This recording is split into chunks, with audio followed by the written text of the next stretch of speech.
How are y'all doing? It's this guy. Okay, I think we're starting, but then All right. I'll let you know.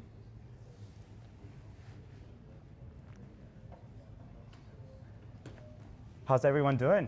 Yeah, we're gonna get started. Yeah? Okay. All right. Yeah, it's a different setup, so had to make sure the camera is all good. Perfect. Well, our two speakers are already there. Ooh. Gentlemen, we're gonna get started again. So they're deep in conversation. So it's like, yeah, no problem. Well, sorry, I have some habits like this, and Yeah. they don't listen to Oh, me yeah. because No. I think that's always early. Yeah, But this sorry. is basically so people can get recognized. But once you're on stage or here, I mean, There's only Yeah. two people. so but the usual stuff. Anyway, so I'm glad that we're having you both. Yeah. I can't wait to hear about your experience, Melissa, and of course your perspective, Diego, on how to go from pilot to production, which is titled On Stage, so which is on screen. Without further ado, we have 20 minutes, and even if you're already on stage, I think these two people deserve a little bit of applause before we get started. I love that. Thank you so much. Thank you so much. Hello. Thank you. Well, in the mic. Hello. Hi. Hi. How are you doing, everybody? I hope you guys are excited for this session. I know there's also a really good lunch waiting for us outside as well, so we'll be mindful and keep this fun and exciting. I have Melissa Rojo Salazar joining us all the way from Miami, so I really appreciate you coming out to the big city with us. I'm also flying in from Miami, so it's a good pace that we're keeping up here with. So my name is Diego Sandoval. I'm the head of business development for Bespoken AI, and we are a voice AI chatbot quality assurance platform automating the testing and validation of these different systems that are changing the way we interact with enterprises. And Melissa is a global product lead at LTM. You might know it from its formal branding, but it's been around for quite a while. They're a leading AI consultancy firm, digital service solution company, recently recognized by NVIDIA as a Rising Star award recipient. You're going to tell us all about that, and I'll turn it over to you. And I want to kick us off with first learning about you. What is your day-to-day look like working across these different product and enterprise teams? She's really had a front seat, not just through LTM, but also previously leading Watson at IBM as well. So your experience as a whole, your introduction would be greatly appreciated. Yeah, absolutely. So I can talk a little bit about my current role. And I also want to give you all some context into what my company is doing in the AI space so that when I talk about some of these use cases and some of the applications, it all makes sense. And then, of course, come find me after if you have any questions. So as Diego mentioned, I am the global product leader for what we call our AI solutions. So this is everything from small agents to agentic capabilities like voice, to then these multiple large multi-agent orchestrated workflows that we build throughout different enterprises and different business processes. My specific role is at the intersection of what the business needs, or what they think they need, what we tell them what they need, what engineers can do and achieve for us today, and then lastly, what the customers or partners, your end user really requires, how do you engage with them? And so in my day-to-day, I both work at implementing and developing solutions that we can push to market even before the clients ask us to. I then work on the sales side to push those solutions from a go-to-market perspective. And then I also oversee implementation. So my day-to-day is crazy. I live in Miami, but I spend probably like a day a month in Miami working with different clients and co-locating with my teams. So hopefully that gives you a little bit of an overview of me. Now, 1 minute on an overview of LTM and what we're constructing in the AI space. So like many people, or like many SIs, we've been developing in the AI space, in the machine learning space for decades now. So this craze that's been happening over the last 2 or 3 years it's something that we're prepared for, but we doubled down anyway. Right now, we call it Blueverse, our Blueverse AI group generates around $1 billion of business in all things AI. So this includes advisory services. In order to do this, made sure that we had a playground to experiment in. So you're going to hear me talk a little bit about what those experimentations look like, so that by the time we get to the clients, we're not failing. We know exactly what the failure points are beforehand. And in order to create that playground, we have what's called a Foundry. So those of you who are familiar with like agent orchestration, that is, if you've ever played with like AWS Bedrock, we have a version of that where you're able to create agents. You have your own evaluation models. You have your own model farms. We're able to create small language models, and so on and so forth. That then gives place to a marketplace of over 4,000 agents that we've spent the last 2 years developing. Again, this is across the board, vertical and horizontal solutions. And like I mentioned, we have advisory services. So when clients say, I don't know where to start, I need help modernizing my contact center, I need X, Y, and Z, we can help push some accelerators forward, but we also sometimes keep it agnostic and say we're here to help. So hopefully that context helps you, so that when we have this conversation, you kind of understand how LTM is positioned. Thank you so much. Yeah. And we started talking about the landscape, where we're at this year. From our perspective, we constantly work with enterprises in what seemingly seems like a fragmented tech stack across different generations, like the traditional IVR systems. A lot of enterprises are still using those. We have other ones that are now using LLM-based chatbots, and the way to test that is different in itself. There are more open-ended responses. And then the more recent agentic, now you're evaluating, is it doing the things correctly? Is it behaving? Thank you. Is it taking actions as the voice bots are configured to? So there's several layers of evaluation happening, and we sense that the market is making that transition as well. What are you seeing this year? Where do you think LTM is situated in the spectrum of experimentation and production? Yeah, absolutely. So again, context, we work with Fortune 500s, and we work with major global players in almost every industry across the world. So I will say, and it all kind of goes back not just to voicing capabilities, but just the evolution I think AI has been having. I would say last 2 years has been definitely a lot of experimentation and getting people comfortable with the fact that AI belongs in every part of your business, right? Not just certain areas, not just the contact center, but literally anywhere. And so in the last 2 years, we've been definitely deploying a lot of pilots, making sure that they're measurable, making sure that they're actually integrated with renewed process flows, et cetera. And you're starting to see kind of those workforce shifts. Where we are right now, especially with the leaders of different industries, is helping them come up with what is proprietary to them, so that it's not just like a Me Too play. And in order to do that, what we're seeing is, and I know we'll talk about this in a little bit, but the evolution of something that used to be a chatbot, now is a digital assistant, obviously multi-agent workflows, but actually now we're at the forefront of what we know as digital employees as well. And so we'll talk a little bit about the difference between those things, but the main difference as I see it is, how do you enable agents in an ambient way to actually collaborate with humans, instead of having to force the humans meet the agents where they are, whether that's in a Slack channel or whether that's in a specific system. So that evolution we've definitely seen. We've also seen, where before we were talking to people who were like, look, AI is kind of the new thing. Like, it's not just ChatGPT, it's not just these LLMs. You can really think about how it connects to your business. We now have clients who have told us, I want you to completely remap my entire business. This is like an insurance client, by the way, as an example. Insurance, which is literally one of the most backwards, hopefully no one's in insurance, but they're usually not the first adopters. And they told us, can you map all of my processes in a way that agentifies them? And then can you do so, can we enact this change within a year or two? So not over the next 5-10 years, immediately. And how can you build those things out? How can you build the solutions out in 2 to 3 weeks instead of months? So I think the aggression is there. I think there's a lot of energy that business people themselves are seeing.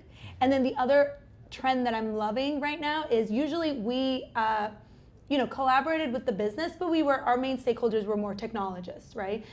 Now the business is coming to us. So for example, we're working with Microsoft, where their marketing strategy team is actually the ones coming to us saying, help us learn how to build a system and maintain that system, but we do the work. So then we've deployed a learn by build model that allows business stakeholders to actually build these agentic products and maintain them as well. So I think there's a lot of just hunger to learn, hunger to experiment, and now it's no longer kind of consolidated within just the technologists in the room. Beautiful. I think LTM is really well positioned to talk about some more concrete examples like the ones you just offered. Is there one specific to how you've seen voice being applied that stands out? Yeah, so what's really exciting, especially for everyone in the room here, voice is definitely the right space to be over the next year, 2 years, 3 years. And why I say that is it's going to be the preferred channel. So when you start thinking about ambient learning within agents, you think about what is the easiest way to collaborate with them, and everything is voice-based. So when we look at, and I know we were talking a little bit beforehand, and one of the examples that I offered is, without giving any client names, but large international bank, they had asked us, so we were doing their contact center solutions already. And when we were redesigning kind of what comes next for them in the retail banking space, they asked us, okay, well, what if, we kind of came together and we said, well, what if it's not just servicing that you're doing? What if it's actual hard sells? So of course, we're all familiar with outbound calls, but the way that outbound calls work normally is there's some sort of, whether it's IVR or an agent in some cases, but then there is a very quick handover to the right human. What we're doing for this bank in particular, is actually allowing a voice agent to do the hard sell. So I'll give you an example. We've piloted it with some student communities through the US where, let's say I call in, and as a student I might have $25 in my bank account, that's normal, right? But we start to see that, hey, you've actually been holding $200 or $300 for the last 6 months.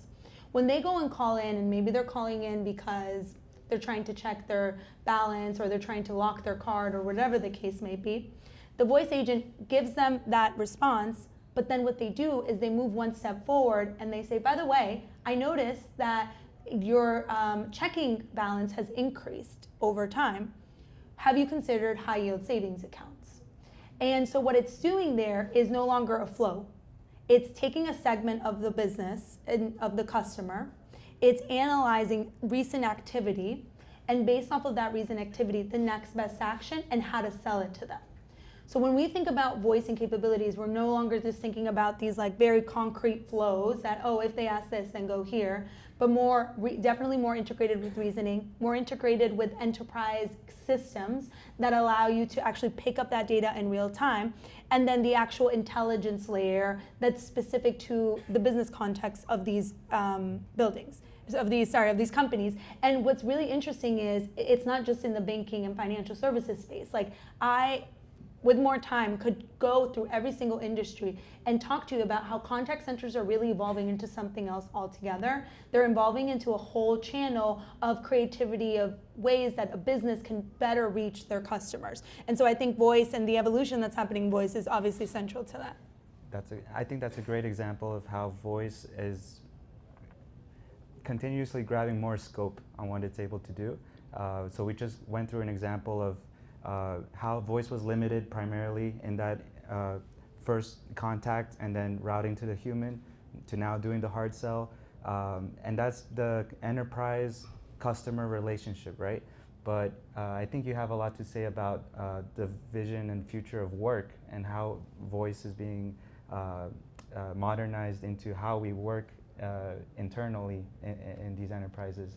Yeah, absolutely. So I think for those of us who've been in voice for a while, voice was usually something that was kind of kept as a secret to just the contact center, right? And so it's like, voicing solutions go with contact center.